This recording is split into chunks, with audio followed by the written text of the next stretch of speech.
Administration system of गुप्त as, गुप्त काल की प्रशासनिक व्यवस्था। फर्स्ट ऑफ ऑल लेंगे हम किंग, राजा।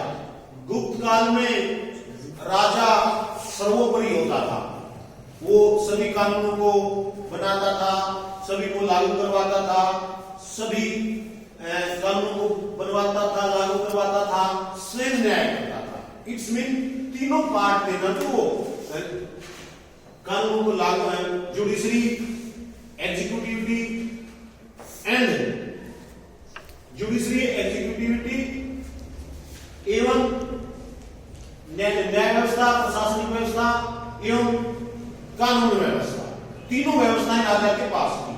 राजा सर्वोपरि होता था, लेकिन समय के बाद में वो काउंसिल ऑफ मिनिस्टर, मंत्रिपरिषद का भी निर्माण करता था। वैसे तो सर्वोपरि है। गुप्त काल में राजा, महाराज, महाराजाधिराज, परम भट्टारक, महाराजाधिराज, परम भट्टारक एवं स्वयं को ईश्वर का प्रतिनिधि मानते थे। ये उपाधियां धारण करते थे, महाराजा की, महाराजाधिराज की, परम भट्टारक की, परमेश्वर की, और स्वयं ईश्वर का प्रतिनिधि मानते थे स्वयं को।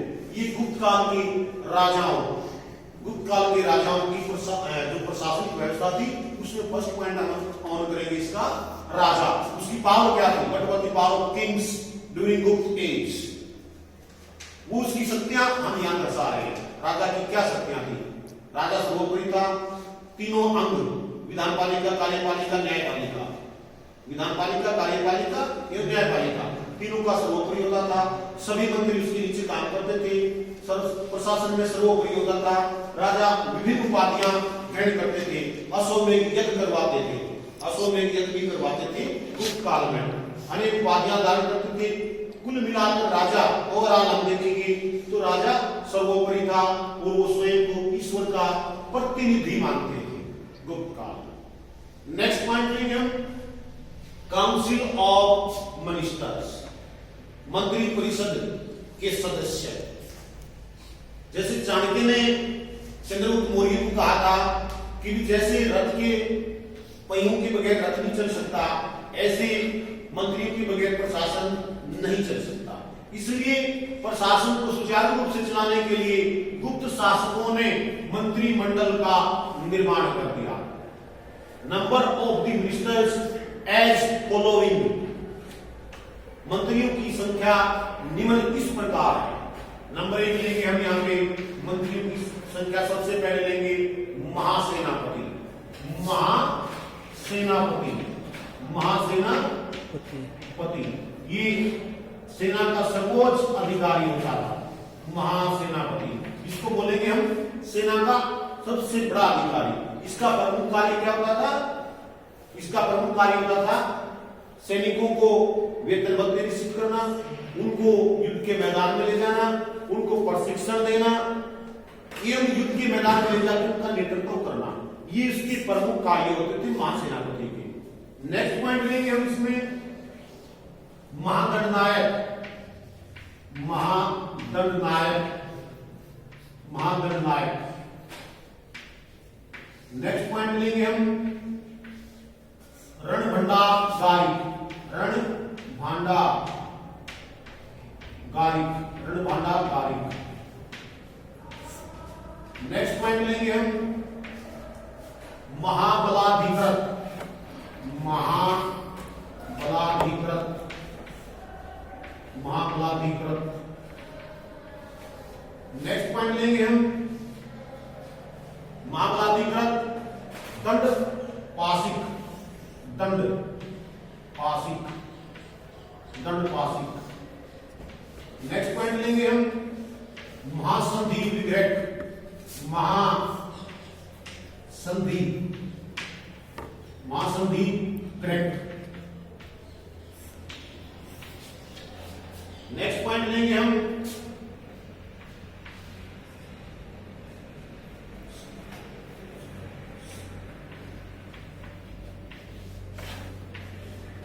विनय समिति स्थापन, विनय समिति स्थापन, धार्मिक कार्यों का मंत्री बोलेंगे इसको, विनय समिति स्थापन। नेक्स्ट लेंगे हम भांडागारिक, भांडागाराधिकृत,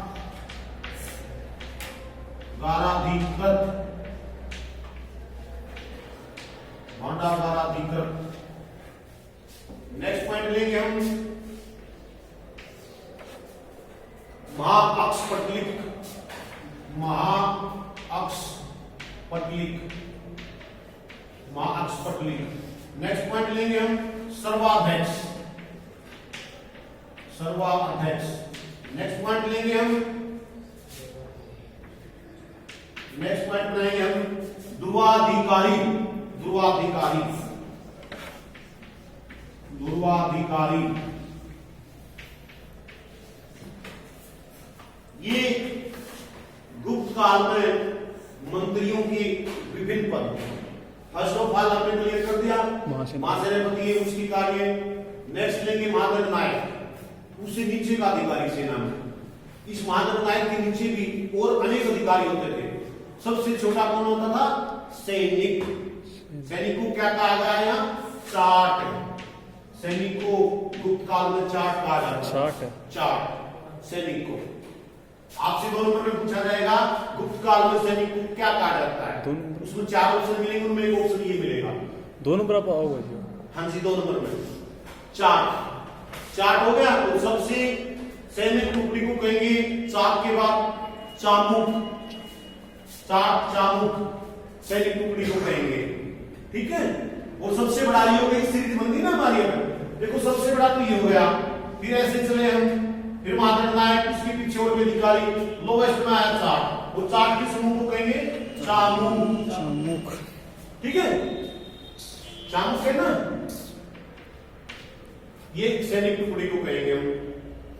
नेक्स्ट पॉइंट लेंगे हम रणभांडागारिक। रणभांडागारिक का कौन सा मंत्री होता था? इसका प्रमुख कार्य सैनिकों को अस्त्र शस्त्र एवं भोजन प्रोवाइड करवाना, weapons and food supply to military, ये इसका प्रमुख कार्य होता था। नेक्स्ट लेंगे हम महाबलाधिकृत। It is called plan minister for military. ये सेना का योजना अधिकारी होता था। योजना, ये व्यू बनाता था, योजनाएं बनाता था कि अब सेना को क्या करना है, काम करना है, कैसे क्या करना है। इसको कहेंगे हम plan officer, plan officer of military. Next point लेंगे हम दंडपाशिक। दंडपाशिक को कहेंगे हम, ये पुलिस विभाग का सर्वोपरि होता था। पुलिस विभाग का सर्वोपरि रहेगा, सबसे बड़ा अधिकारी दंडपाशिक पुलिस डिपार्टमेंट का गुप्तों के गुप्त काल में। नेक्स्ट पॉइंट लेंगे हम महासंधि विग्रह। ये इसको कहेंगे हम विदेश मंत्री। इसका प्रमुख कार्य था सैनिकों विदेश मंत्रालय संभालना, यानी कि कोई भी युद्ध या संधि इसकी अनुमति के बगैर नहीं होता था। किसी भी पड़ोसी देश से कोई युद्ध करना है या संधि करनी है तो उसमें राजा महासंधि विग्रह की से सलाह करता था, उससे सलाह करके तब कोई युद्ध या संधि की जाती थी। इससे नेक्स्ट लेंगे विनय समिति स्थापन। विनय समिति स्थापन, ये धार्मिक कार्यों का मंत्री रहेगा। ये सारे पूरे केंद्र सरकार में ये धार्मिक कार्यों का मंत्री होता था गुप्त काल में। नेक्स्ट लेंगे हम भांडागाराधिकृत। ये राजकीय कोष का मंत्री होता था, सरकारी खजाने का राजकीय कोष का मंत्री होता था। नेक्स्ट लेंगे हम महाअक्षपटलिक। ये राजकीय रिकॉर्ड विभाग रखता था, लेखन विभाग का मंत्री। समस्त राजकीय रिकॉर्ड इसके पास होता था, महाअक्षपटलिक के पास। नेक्स्ट लेंगे हम सर्वाध्यक्ष, सभी विभागों का अध्यक्ष। ये जितने भी विभाग हो गए उन सब का अध्यक्ष सर्वाध्यक्ष कहलाता था, एक अलग से मंत्री होता था। नेक्स्ट लेंगे हम ध्रुवाधिकारी। ये अंतिम राय का, इसका प्रमुख कार्य होता था राज्य सत्र पे कर उठाना, यानी कि राज्य सत्र का कर अधिकारी होता था, कर मंत्री कहेंगे इसको। तो ये गुप्त काल की काउंसिल ऑफ मिनिस्टर्स की हमने डिटेल आपको दी। नेक्स्ट पॉइंट पे आएंगे हम, प्रोविंशियल एडमिनिस्ट्रेशन, प्रांतीय प्रशासन। अब गुप्त शासकों ने अपने प्रशासन को सुचारू रूप से चलाने के लिए आगे केंद्र से प्रांतों में बांटा हुआ था, ताकि प्रशासन को छोटी यूनिट बना के प्रशासन सुचारू रूप से चलाया जा सके और प्रजा हितकारी और शांति व्यवस्था स्थापित की जा सके। इसलिए गुप्तों ने आगे प्रोविंशियल एडमिनिस्ट्रेशन, प्रांतीय प्रशासन में अपने प्रशासन को आगे बांटा। प्रांत को क्या कहा जाता था? देश या भुक्ति कहा जाता था। प्रांत में भुक्ति कहा जाता था, प्रांत को या भुक्ति, भुक्ति, प्रांत को हम भुक्ति कहेंगे, भुक्ति। देश भी कह सकते हैं, भुक्ति देश, ये भी कहा जाता था देश, भुक्ति देश। इसके मुखिया को कहेंगे हम,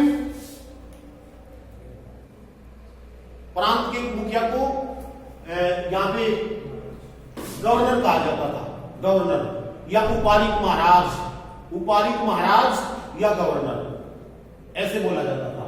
तो प्रांतों में बांट दिया ना। अब गवर्नर का प्रमुख कार्य होता था, जिसको हम उपालिक महाराज कहेंगे, उसका प्रमुख कार्य होता था केंद्र से आए फरमानों को, राजा के आदेशों को, उसके कानूनों को लागू करवाना, शांति व्यवस्था बनाए रखना, प्रशासनिक व्यवस्था संभालना, ये उसके प्रमुख कार्य होते थे। किसके? उपालिक महाराज के। उपालिक महाराज कौन हुआ? जिसको हम कहेंगे राज्य का गवर्नर।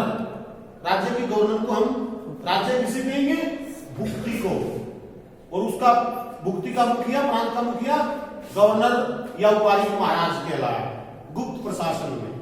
अब अभिलेखों से पता चलता है कि गुप्तों की हम जो प्रांत थे कितने थे, उसके विषय में तो अनभिज्ञ है, लेकिन जो स्रोत मिले हैं उनमें सबसे पहले सौराष्ट्र का प्रांत, प्रणदत्त उसका गवर्नर था, प्रणदत्त। उसके बाद मंदसौर, मंदसौर, उसके बाद आएंगे मंदसौर, मंदसौर, मंदसौर।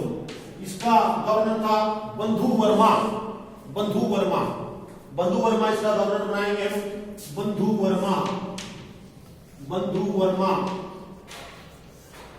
ये इसका गवर्नर था। अब गवर्नर दो यूनिट हो गई, पहले केंद्र हुआ, फिर राज्य हो गए। तीसरी जो यूनिट थी प्रशासन की, वो प्रांत, जिले का प्रशासन, जिले का प्रशासन, डिस्ट्रिक्ट एडमिनिस्ट्रेशन। अब जिले को क्या कहा जाता था? यहां विषय, ये विषय कहेंगे, विषय, विषय, विषय। और विषय के मुखिया को कहेंगे हम विषयपति, विषयपति, विषयपति। जिले के मुखिया को हम विषयपति कहेंगे, विषयपति। उसकी सहायता के लिए एक सभा नाम की संस्था, सभा, सभा नाम की संस्था बनाई गई थी, सभा नाम की संस्था बनाई गई थी, सभा, सभा नाम की संस्था बनाई गई। और सभा के सदस्य थे वो क्या कहलाते थे? सभासद, सभासद, सभासद, ये इसके सदस्य होते थे। इसके सदस्य आमतौर पे प्रमुख साहूकार, प्रमुख शिल्पकार, कभी कभी जनसाधारण भी इसके सदस्य बना दिए जाते थे। तो जिले का प्रशासन चलाने के लिए सबसे ऊपर कौन हुआ? जिले को कहा हमने विषय, विषय के मुखिया को कहेंगे विषयपति। और विषयपति की सहायता के लिए सभा नाम की एक राजनीतिक संस्था बनाई, उस सभा के सदस्यों को सभासद कहेंगे। और सभा के सदस्यों में आमतौर पर मुख्य साहूकार या मुख्य शिल्पकार, कभी कभार जनसाधारण को भी उसमें इन्वॉल्व कर लिया जाता था। तो ये हो गया प्रांतीय प्रशासन। इसे अगली यूनिट हम बनाएंगे विलेज गवर्नमेंट, गांव का शासन। गुप्त काल में गुप्त शासक गांव के प्रशासन में कोई हस्तक्षेप नहीं करते थे। गांव का मुखिया वो ग्राम पंचायत की सहायता से गांव का प्रशासन चलाता था। गांव के मुखिया को ग्रामक, ग्रामक या ग्रामाध्यक्ष, ग्रामक, ग्रामक, ग्रामक या ग्रामाध्यक्ष, ग्रामाध्यक्ष, ग्रामक या ग्रामाध्यक्ष कहा जाता था। ये गांव का मुखिया हो गया। अब इसकी सहायता के लिए पूरी ग्राम पंचायत होती थी। वो ग्राम पंचायत के सहयोग से गांव का प्रशासन चलाता था, शांति व्यवस्था बनाए रखता था, प्रचारित कार्य करवाता था, ऊपर से आए जिले से आए सभी आदेशों को लागू करवाता था, शांति व्यवस्था बनाए रखता था। तो गांव के प्रशासन सबसे छोटी इकाई थी, गुप्त टाइम की सबसे छोटी इकाई गांव की थी। इसके अलावा गुप्तों ने कि गुप्त साम्राज्य में इनकम सोर्सेज क्या थे? What were the sources of income during गुप्त एज? गुप्त काल में आय के प्रमुख साधन, फर्स्ट ऑफ ऑल लेंगे हम रेवेन्यू टैक्स, भू राजस्व, उसके अलावा अपराधियों पे लगाया गया कर, चुंगी कर, व्यापारियों पे लगाया कर, वनों का कर आदि विभिन्न साधनों से गुप्त साम्राज्य में आय प्राप्त होती थी। इस आय को गुप्त शासक कहां यूज करते थे? प्रजा हित कार्यों में, कहां यूज करते थे? On public welfare work and to giving salary officers, अधिकारियों की तनख्वाह, ऑफिशियल एंड ऑफिशियल्स, अधिकारियों और कर्मचारियों की तनख्वाह देने में उसको प्रयोग में लाते थे। पहले तो हमने पढ़ा गुप्त काल की आय के साधन, फिर वो आय जो कलेक्ट हुई उसको गुप्त शासक कहां प्रयोग करते थे? प्रचारित कार्यों एवं अधिकारियों और कर्मचारियों की तनख्वाह देने में। नेक्स्ट पॉइंट लेंगे हम जुडिशियल सिस्टम, न्यायपालिका। गुप्त काल की न्यायपालिका दंड नरम थे, फिर भी अपराध नहीं होते थे। दंड नरम थे, मृत्युदंड नहीं था, सामान्य दंड थे, अंगभंग, जुर्माना, सजा आदि के। गुप्तकालीन न्याय व्यवस्था की मुख्य विशेषता ये थी कि दंड नरम होते हुए भी अपराध बिल्कुल कम थे, अपराध नहीं थे, बहुत कम थे। इसका उदाहरण 405 में चीनी यात्री फायन जो आया, वो 6 वर्षों तक भारत में रहा, उसने भारत का भ्रमण किया और उसको सड़कें इतनी सुरक्षित थी कि उसको कहीं नहीं लूटा गया, कहीं भी नहीं लूटा गया। और उसके 200 साल बाद, लगभग 220 साल बाद, 20-22 साल बाद जब दूसरा चीनी यात्री इंसान भारत आता 629 में, उसको 2 बार लूटा गया। यानी कि गुप्त काल में नरम व्यवस्था, दंड व्यवस्था नरम होते हुए भी फिर भी अपराध कम थे। इसका मतलब ये हुआ कि गुप्त काल के जो प्रशासनिक अधिकारी थे वो इतने चौकन्ने थे कि वे सड़क व्यवस्था को भी सुरक्षित रखते थे। ये गुप्तकालीन न्याय व्यवस्था, राजा सर्वोपरि होता था। राजा की अदालत में कोई भी फरियादी अपनी नीचे की अदालतों के फैसले से अगर संतुष्ट नहीं होता तो वो अपने अपील संबंधी मुकदमे राजा की अदालत में अपील कर सकता था। सबसे नीचे थी गांव की अदालत जो ग्राम पंचायत द्वारा, फिर जिले की, फिर प्रांत की। अगर यहां भी कोई फरियादी इन फैसलों से संतुष्ट नहीं होता तो वो अपनी अपील संबंधी मुकदमे को राजा की दरबार में, यानी कि राजा की अदालत में पेश कर सकता था, अपील संबंधी मुकदमे। तो इस प्रकार से हमने देखा कि न्याय व्यवस्था की जो गुप्तों की वो उच्च कोटि की थी। अंतिम लेंगे हम पब्लिक, इससे लास्ट नेक्स्ट लेंगे पब्लिक वेलफेयर वर्क, प्रजा हित कार्य। सभी गुप्त शासक, देखने में तो इनका शासन राजतंत्र है, बट सभी गुप्त शासक देखने में राजतंत्र था, वैसे राजतंत्र नहीं था। प्रजा हित कार्यों में सभी गुप्त शासक हमेशा लगे रहते थे। गुप्त शासकों ने प्रजा हित के लिए शिक्षा व्यवस्था, चिकित्सा व्यवस्था, सड़कें बनवाना, सड़कों के किनारा छायादार वृक्ष लगवाना, सराय बनवाना इत्यादि विभिन्न सभी पब्लिक जनहित कार्य गुप्त शासक करते थे। नेक्स्ट लेंगे हम करेंसी सिस्टम, यानी कि मुद्रा प्रणाली। करेंसी सिस्टम में मुद्रा प्रणाली। गुप्त काल में दोनों तरह के सिक्के थे, चांदी के भी और सोने के भी। सोने के सिक्के को सुवर्ण कहा जाता था, सुवर्ण, और चांदी के सिक्के को कारसापान कहा जाता था, कारसापान।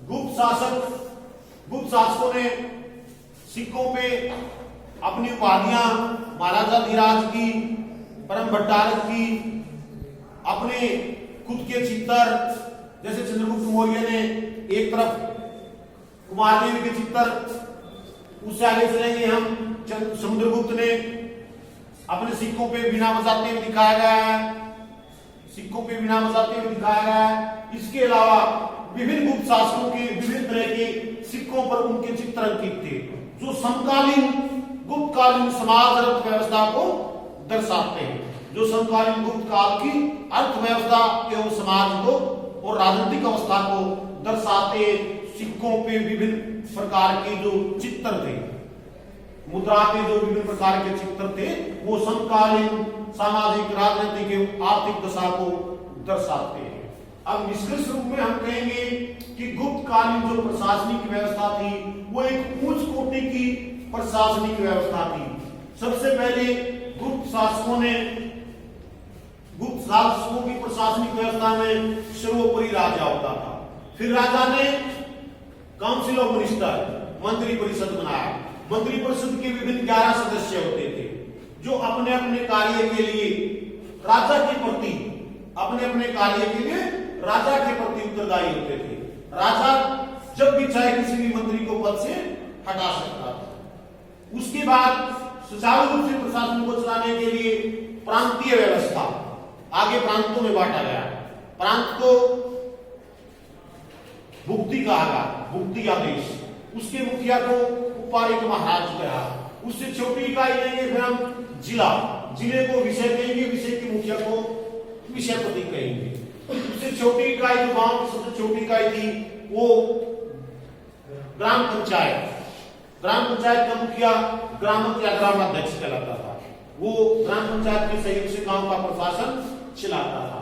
इसके अलावा गुप्त शासकों के इनकम सोर्सेज, चाहे वो रेवेन्यू टैक्स हो, चाहे वो व्यापारियों पे टैक्स हो, चाहे वो चुंगी कर हो, चाहे वो अपराधियों पे लगा जुर्माना हो, इस विभिन्न प्रकार की आय को कलेक्ट करके गुप्त शासक पंचायतकारियों एवं अधिकारियों और कर्मचारियों की तनख्वाह पे यूज करते थे। उससे नेक्स्ट लेंगे हम जुडिशियल सिस्टम। न्याय व्यवस्था, वैसे तो न्याय का सर्वोपरि राजा था, लेकिन विभिन्न स्तरों पर अदालतें बनाई गई थी जिनमें दीवानी और फौजदारी दोनों तरह के मुकदमे सुने जाते थे। फाइनली अगर कोई फरियादी अपनी फरियाद से उन अदालतों के फैसलों से संतुष्ट नहीं होता तो अपनी फरियाद यानी अपने मुकदमे को अपील संबंधी मुकदमा राजा की अदालत में कर सकता था। सभी गुप्त शासक पंचायत कार्यों में लगे रहते थे। देखने में राजतंत्र था लेकिन वास्तव में राजतंत्र गुप्त शासक नहीं था। अंतिम लेंगे हम करेंसी सिस्टम। दोनों तरह के सिक्के चले थे, सोने के भी चांदी के भी। सोने के सिक्के को स्वर्ण कहेंगे, चांदी के सिक्के को कांस्य कहेंगे। निष्कर्ष रूप में हम कह सकते हैं कि गुप्तकालीन जो शासन व्यवस्था थी वो थोड़े बहुत परिवर्तनों के साथ आने वाले विभिन्न आगे के भारतवर्ष के विभिन्न राजवंशों ने इसको अनुसरण किया, थोड़े बहुत परिवर्तनों के साथ। अब इसमें से आपको कोई डाउट है, you can ask me any question. ठीक है।